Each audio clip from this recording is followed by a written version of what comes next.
What's up, everybody? It's DomUniverse. Now, check this out. We're about to talk about the importance of detachment and the importance of letting go your need to chase after pleasure, right? Because detachment is actually essential to your growth slash evolution, whether it be emotionally or spiritual, all right? Because if you don't know how to detach from anything, this can hinder you in many ways. Now, let's get into this, right? What do I mean by this? We have all experienced something that has made us feel good, or it has made us feel like we don't want it to end, right? We have all experienced something that has given us a dopamine rush. And so, what do I mean by this? Chasing after pleasure can put you in a loophole, right? Like a limbo, like a type of physical purgatory. Chasing after pleasure can lead you into depression. And how? Think of it in terms of a relationship.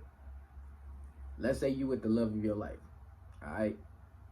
You with the love of your life, and this person, every day y'all arguing. Every day, this person probably cheat on you. They probably just, y'all probably too toxic for each other. Okay. Every day you telling yourself, but this person means well. Oh, but I love this person. Oh, this person tells me they love me every day, so I'm gonna stay with them. Oh, this person does things for me.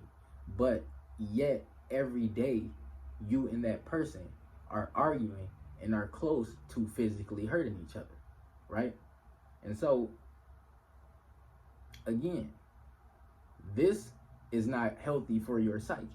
And so this is how you can become depressed, because what you're doing, and this is the thing about attachment, you have to detach. You have to take responsibility, because when you are attaching, when you are latched on to somebody and you know they toxic, you're hurting yourself. You're hurting yourself. You're the one putting yourself in the pain, under the stress. And so I say all that to say nothing here lasts forever, just like with death. Nothing here lasts forever. And so until you realize that, until you do realize that, you won't feel the need to have to latch on or cling on to persons, places, or things. Because, like, look, food, chemicals, and objects ain't the only thing that can be toxic, right? A person can be toxic. And so it's just like when you putting something toxic in your body, you're making yourself worse by keeping toxic people in your life. And we already know how that affects the aura. And even if that person, if that person does things that you don't even know, you start to pick up on their energy signature the more you're around them. And so you may start to do the same things that they do. All right? Whether you have seen them do it or not. And this is why I used to say in video, if you play like sports, football, or you be around a lot of dudes, you may want to go sit by a tree and absorb their excess energy off of your body. Because that's why people got sage and whatnot. And that's why you technically are baptizing yourself every day when you take a shower. So when you go to a church and you a Christian or you religious or whatever, and they tell you getting baptized a second time is a sin, you baptize yourself every day when you shower. And water is programmable, so you can clean yourself with water, physically and metaphysically. Cymatics, affirmation, because water holds memory. But that's another point. Now listen, love does not exist in the third dimension. All right? Love does not exist in the third dimension. Why do I say this? Right? And we in the third dimension. Oh, I've experienced love. Oh, I've experienced heartbreak. Oh, this person has made me feel good. Oh, this person has did things for me. That does not mean that person is loving. That don't mean you're experiencing love. Technically, you can experience remnants. You can experience these emotions, right?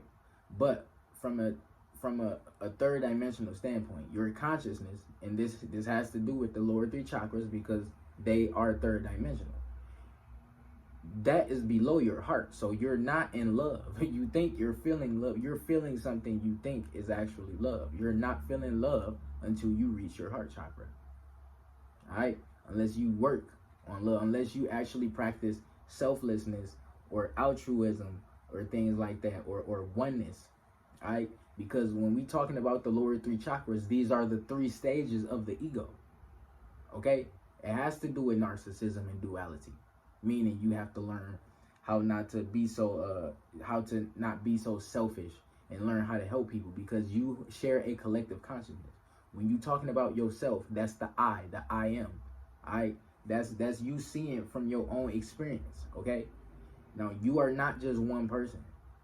Technically, you are for the most part, but we talking about on a universal scale, you are connected to not just the people on this planet consciously, but people outside of this planet. And so, that being said,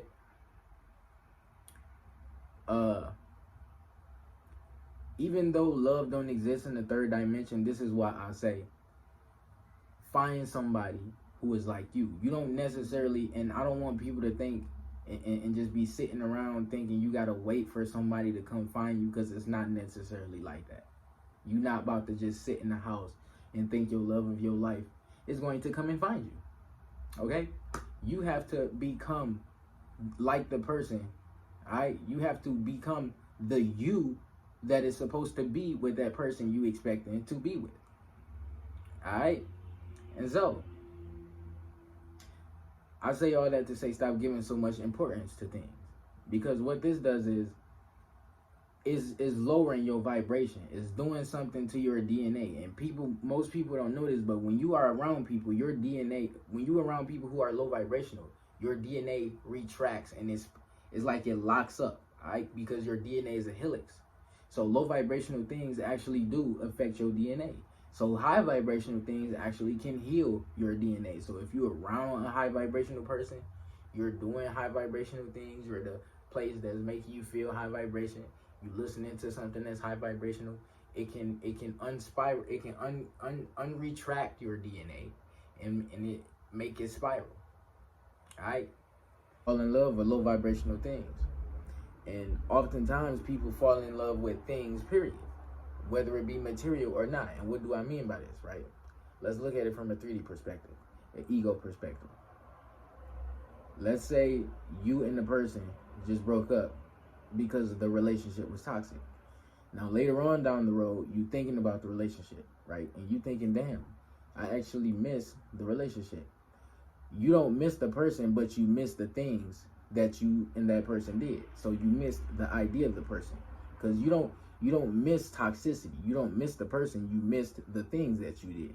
And so, like I said, people fall in love with things, right? So you're not in love with this person or thing. You are in a relationship that you built and that is governed by your ego that has an idea of what it thinks a relationship is, right? And we know that the ego always wants to be right. So instead, it tries to control or build things or see things in the image that it thinks something is supposed to be, right? So you're not necessarily seeing something for what it's supposed to be, which is why a lot of relationships turn into toxicity, right? And so again, you're not seeing something for what it is or what it's supposed to be. Someone or something could leave your life at any time, right? And you would be shocked because you never took the time to realize, damn, this person or thing could leave at any second, so I'm going to cherish it while it's here.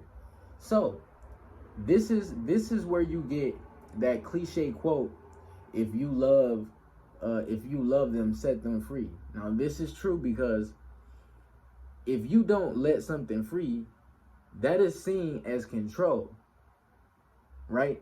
So that's ego. If you actually love somebody, right, you will want the best for somebody, right? So that means the person leaving could be the best for both of y'all. For example, toxic people. You cannot evolve mentally, spiritually, or emotionally being in a toxic relationship. Why is that?